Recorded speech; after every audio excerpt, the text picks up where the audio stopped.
बिस्मिल्लाहिर्रहमानिर्रहीम। First weekly का हमारा जो लॉन्ग क्वेश्चन है वो है state the law of mass action and derive the expression for equilibrium constant for a general reaction. तो फर्स्ट ऑफ ऑल इसकी हेडिंग है लॉ ऑफ मास एक्शन। ये किसने दिया, कौन कौन से इसमें साइंटिस्ट हैं? गुलबर्ग एंड वेग। उन्होंने 1869 में ये लॉ दिया। According to this law the rate at which substance react is directly proportional to its active mass. जो इसका रेट होता है, इसकी जो शरह है वो डायरेक्टली प्रोपोर्शनल होती है उसके एक्टिव मास के, और जो रेट ऑफ रिएक्शन होता है and the rate of reaction is directly proportional to the product of active masses of the reacting substance. उसके रिएक्टिंग सब्सटेंसेस के एक्टिव मैसेज के डायरेक्टली प्रोपोर्शनल होता है। और इस एक्टिव मास को हम स्क्वायर ब्रैकेट्स के साथ शो करते हैं और इसका जो यूनिट होता है वो मोल पर क्यूबिक डेसीमीटर होता है। जी, डेफिनेशन के बाद हम इसकी एग्जांपल लेते हैं। Consider reversible reaction. हम एक रिवर्सिबल रिएक्शन लेते हैं।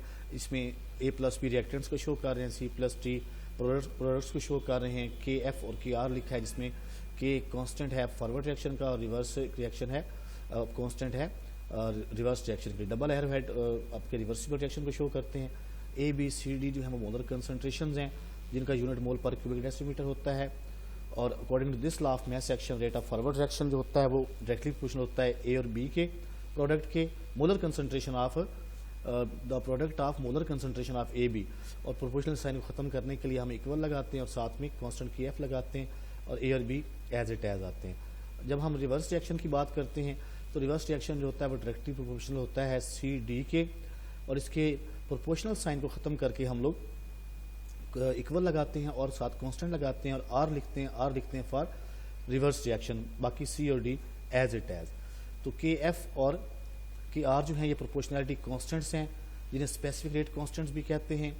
और इक्विलिब्रियम स्टेट में एट इक्विलिब्रियम स्टेट जो होता है हमें पता है कि रेट ऑफ फॉरवर्ड रिएक्शन और रेट ऑफ रिवर्स जो हैं वो इक्वल होते हैं। तो एज इट एज जैसे ऊपर KF इंटू AB और KR इंटू CD ये लिखा तो ये दोनों इक्वल लिख दिए हमने। कांस्टेंट KF इस साइड पे है तो KR इधर आए तो डिवाइड हो जाएगा, AB इधर इसके साथ मल्टीप्लाई हो रहा है उधर जा क्या हो जाएगा, डिवाइड हो जाएगा। फिर KC is equal to KF over KR, तो हमारे पास ये चीज़ बनेगी। और KC इज इक्विलिब्रियम कांस्टेंट और it is expressed as KC को हम यानी दो कांस्टेंट्स है तो हम इन दो कांस्टेंट्स को एक कांस्टेंट से शो करते हैं। KC is equal to CD और AB। तो अब हम एक और जो है एक्टिव मैसेज के हवाले से लॉ ऑफ मास एक्शन को हम आमतौर पर तो इसी तरह यूज़ करते हैं, लेकिन अब हम आ जाएंगे जनरल रिएक्शन के लिए। जनरल रिएक्शन में हमने एक चीज़ मेंशन नहीं की मतलब उस जो पहले हमने पढ़ा है उसमें हमने एक चीज़ मेंशन नहीं की कि उसमें नंबर ऑफ मोल्स होते हैं। यहाँ पे हम नंबर ऑफ मोल्स को मेंशन कर रहे हैं। तो A है तो A के साथ छोटा A उसके नंबर ऑफ मोल्स को शो कर रहा है, B है तो छोटा B नंबर ऑफ मोल्स को, C है तो बड़ा C है तो उसके साथ छोटा C जो है वो नंबर ऑफ मोल्स को, बड़ा D है तो छोटा D नंबर ऑफ मोल्स को। तो इस रिएक्शन को डिफाइन करते हैं हम according to this law the rate of chemical reaction is directly proportional to the product of the molar concentration of its reactants raised to power equal to their number of moles in the balance chemical equation.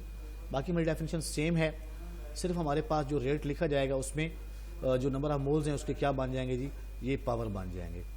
तो हम first of all forward reaction को discuss करते हैं। Rate of forward reaction जो law of mass action के मुताबिक बिल्कुल same to same जिस तरह हमने पीछे हमने पढ़ा, रेट ऑफ फॉरवर्ड जो है वो प्रोपोर्शनल है मोलर कंसंट्रेशन ऑफ रिएक्टेंट्स के और raise to the power of molar concentration यानी उसके नंबर ऑफ मोल्स के उसके क्या बन जाएंगे, उसकी पावर बन जाएंगे। रेट ऑफ फॉरवर्ड में देखें प्रोपोर्शनल से ख़त्म करें, KF लगाएं और आपके यानी कांस्टेंट लगाएं फॉरवर्ड का और इक्वल लगाएं, बाकी सेम है।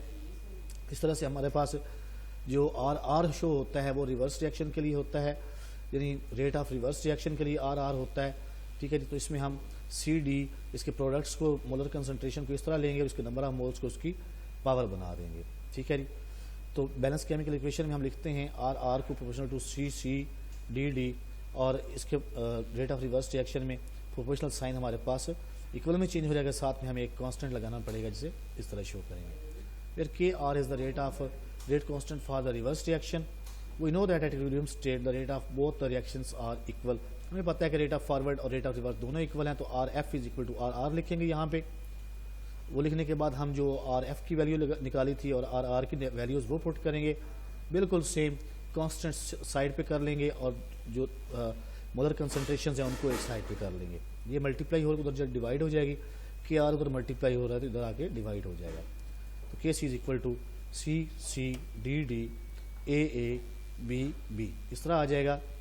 तो ये छोटा सी नंबर ऑफ मोल्स को शो कर रहा है, जितने भी छोटे आपके पास अल्फ़ाबेट्स हैं ये हमारे पास शो कर रहे हैं नंबर ऑफ मोल्स को, और बड़े अल्फ़ाबेट्स जो है हमारे पास ये मोलर कंसंट्रेशन को शो कर रहे हैं।